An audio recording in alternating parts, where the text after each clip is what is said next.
They want to destroy Israel. They will create the problem that Israel is an oppressor and that Palestine is the oppressed. They will propagate the hatred through the single perspective. They will tie black people to all oppression by calling you people of color. They will tie all oppression to racism. Then they will offer, through a single perspective, the paternal caretaker solution to punish racist Israel. This will be the solution to the problem they created by stating that Israel is an oppressor, and it will be the solution to the agenda they had in the first place to destroy Israel.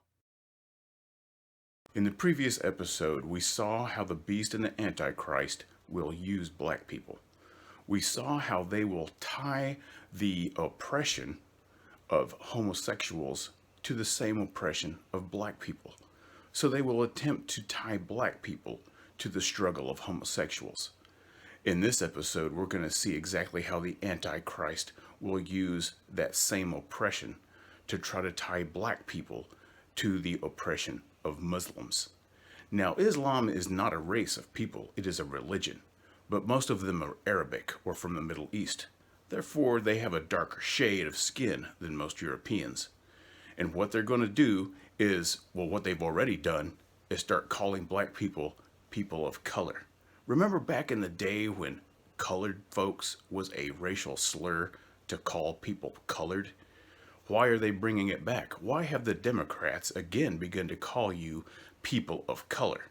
The reason is they are going to get black people to go arm in arm with people from the Middle East or from Arabic nations, more specifically, people who are in the religion of Islam, Muslims, and tie those two oppressions to the same, and try to get black people to fight with Muslims against Christianity. The beast and the Antichrist will always fight against Christians as being bigoted against homosexuals. But they will never say this about Muslims or about Islam. Why is that? That's because the beast and the Antichrist have the same goal and the same agenda as the Nation of Islam or Muslims, which is to destroy Israel, destroy Christianity, and destroy the United States. Here's a little example. He recently called a very prominent, well-known American Israel lobby a platform for, quote, bigotry. Would you move the U.S. Embassy back to Tel Aviv? It's something that we would take into consideration. In Israel, through Bibi Netanyahu, you have a reactionary racist who is now running that country. But you cannot ignore the suffering of the Palestinian people.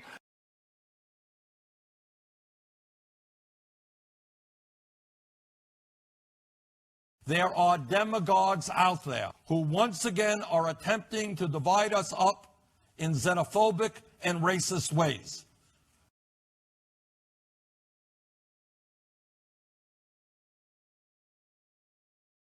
They want us to believe that the average Muslim is a terrorist, and they want us to stop Muslims from coming into this country. And unbelievably, in defiance of the basic tenets of our Constitution, there are some who are even talking about shutting down mosques like the one we are in. It is time to say enough is enough. It is time to end religious bigotry. It is time to end religious bigotry.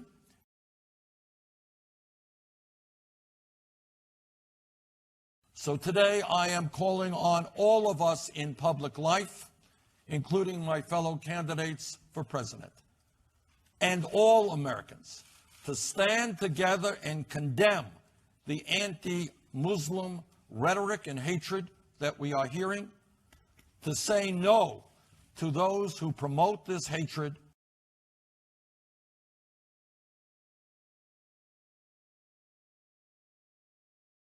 In Mark chapter 3, Jesus said, "A house divided against itself cannot stand." Now, what they're doing is they're getting Christians to be divided against one another politically. Black Christians against white Christians in the political realm. And they're going to do this by saying that black people are weak. They are victims. They are oppressed. In that same passage where Jesus talks about a house divided against itself, he says, how could a person possibly come in and rob a strong man and plunder his house and take his possessions? How was that possible? It would take a stronger person. Only a stronger person could come in and tie up a strong man and take his possessions and plunder his house. So what they're doing is they're convincing you that you are a victim. What they're saying is the white man is stronger. The white man is more powerful. The white man is the one who has the strength and the ability to tie you up and plunder your home and make you a victim and oppress you. They are convincing you that you are weak. Once they have you convinced that you're weak, that you cannot fight against the more powerful white man, now that they've convinced you that you are a victim and you are oppressed, they will get you to fight with all victims and all people who are oppressed, including Islam. Jesus told us that the Antichrist is coming. He said that the spirit of the Antichrist is already here and has been here even before Christ was on this earth. The spirit of the Antichrist is amongst us right now. Here's what that spirit looks like. Let me get to this issue that has bothered me and bothered many other people. You wrote, quote, Muslims do not simply have a deficient theology. They do not know God because they have rejected Jesus Christ, his son, and they stand condemned. End of quote. Do you believe that that statement is Islamophobic? Absolutely not, Senator. I'm a Christian, and I believe in a Christian set of principles based on my faith. Do you believe that people in the Muslim religion stand condemned? Is that your view? Again, Senator, I'm a Christian, and I wrote that piece Well, what in does that accordance say? with the statement of faith of Wheaton. I understand that. I don't know how many Muslims there are in America. I really don't know. Probably a couple of million. Are you suggesting that all of those people stand condemned? What about Jews? They stand condemned too? Senator, I'm a Christian.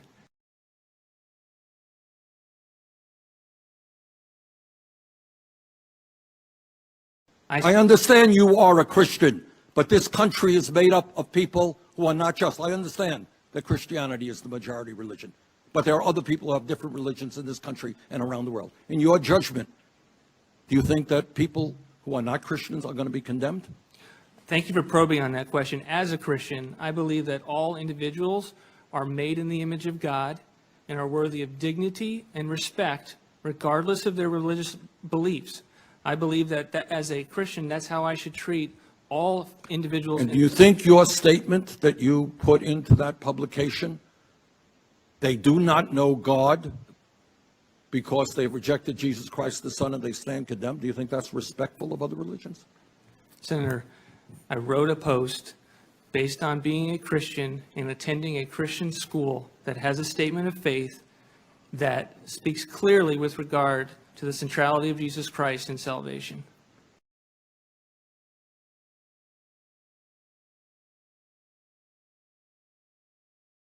I would simply say, Mr. Chairman, that this nominee is really not someone who is what this country is supposed to be about. I will vote no.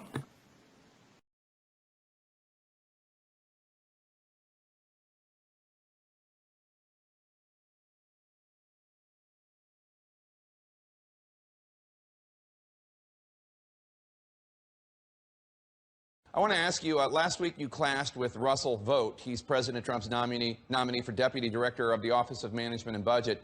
You went after him for writing that Muslims, quote, do not know God and that they stand condemned. Take a listen.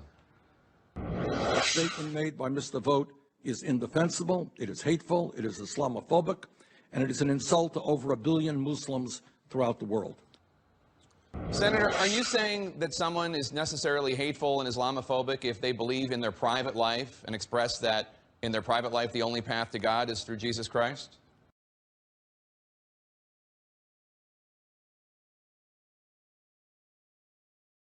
At a time when we are dealing with Islamophobia in this country, when you have 1.2 billion people who are Muslims around the world, to have a high-ranking member of the United States government essentially say, oh, Islam is a second-class religion. That seemed to be unacceptable as a government official.